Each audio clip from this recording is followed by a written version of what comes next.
Good morning, everyone. Today is Super Bowl Sunday. It's like a national holiday. And of course, the Chiefs are playing the Eagles. And everyone wants to know who's going to win. Well, in yesterday's Torah portion, we had the Chiefs and the Eagles mentioned. It's the only Torah portion where the Chiefs and the Eagles are mentioned. First, it talked about Jethro, the father-in-law of Moses, giving advice to his son-in-law not to single-handedly judge and answer all the questions of the Jewish nation. He said, you're going to get burnt out. You need to delegate. You need to appoint different judges, different courts with higher and higher courts for more and more complex questions, and only the most difficult questions should be answered by you. And when he gives them the advice to appoint judges, he refers to them as Sarei Alafim, Sarei Meyot, Sarei Chamishim, chiefs of 50, chiefs of 100, chiefs of 1,000. So we have the word chiefs in yesterday's Torah portion.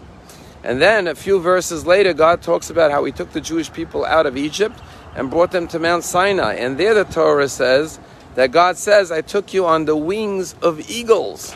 So you have the chiefs and the eagles in yesterday's Torah portion as a prelude to tonight's game. But of course the question is, does the Torah say who's going to win?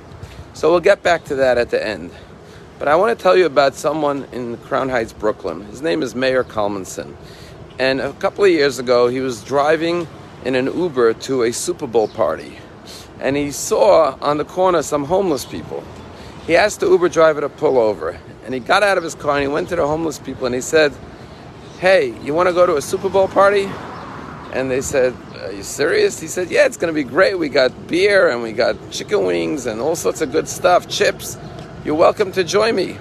And after he convinced them, he packed 6 homeless people into his Uber. And he took them to the Super Bowl party. And they had the greatest time. They were hanging out with other people, enjoying the football game, eating, drinking.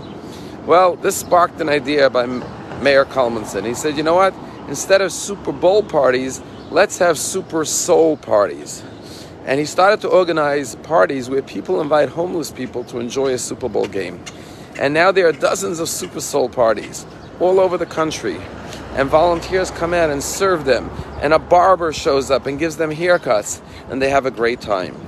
Now you may think, well, this guy's a little crazy to invite homeless people to his Super Bowl party. And you're right, he may be crazy.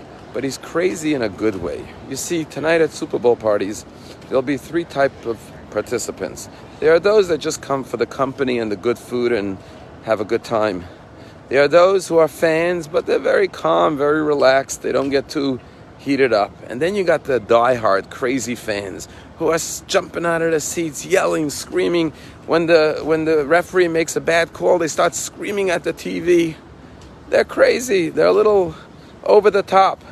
Everyone's crazy about something in life, but you get to choose your crazy. Meir Kalmanson's crazy about kindness, and that's what we have to learn. We have to learn to be crazy in a good way and do unbelievable, wonderful things in a way that's abnormal or supernatural. So getting back to the question of who's going to win tonight's Super Bowl game, I'll try to answer it with a story. There was once this fellow who his rabbi ran into him. His name was Yankel, and he looked very depressed. His rabbi said, is everything okay? He said, no, things are really bad. He said, what's the matter? He says, my business is falling apart. I don't know what to do with my company. I can't keep it afloat. I'm afraid I'm going to lose everything. So the rabbi says, I'll tell you what I do when I have a problem in life. I take a chumash, I take the Torah, the Bible, I open up the book. And whichever page it opens up to, I just look into that page, and usually I find the answer to my problem on that page. The rabbi says to Yankel, you may want to try that.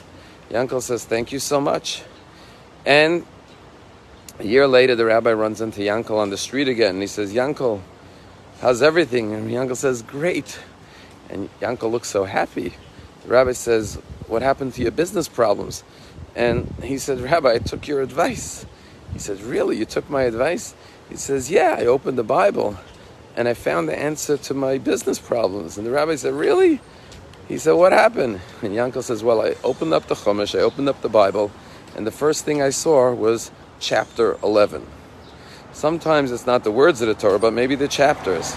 And so when you look at yesterday's Torah portion, you'll see that the chiefs are mentioned in chapter 18, but the Eagles are mentioned in chapter 19. Maybe that's an indication that the Eagles will come in with a higher number than the Chiefs. But either way, the main thing is we could all be winners. When you go to the game tonight, it's not about who wins or loses. It's about having a good time. It's about spending time with your family, spending time with your friends, creating memories. And if you do that, then we all win. Because the most important thing is friendship and love. And so even if you're not going to invite a homeless person to the party, think of someone maybe who would enjoy an invitation, who would enjoy to be with company, and do an act of kindness. And then you'll be a real Super Bowl champion. Have a wonderful day.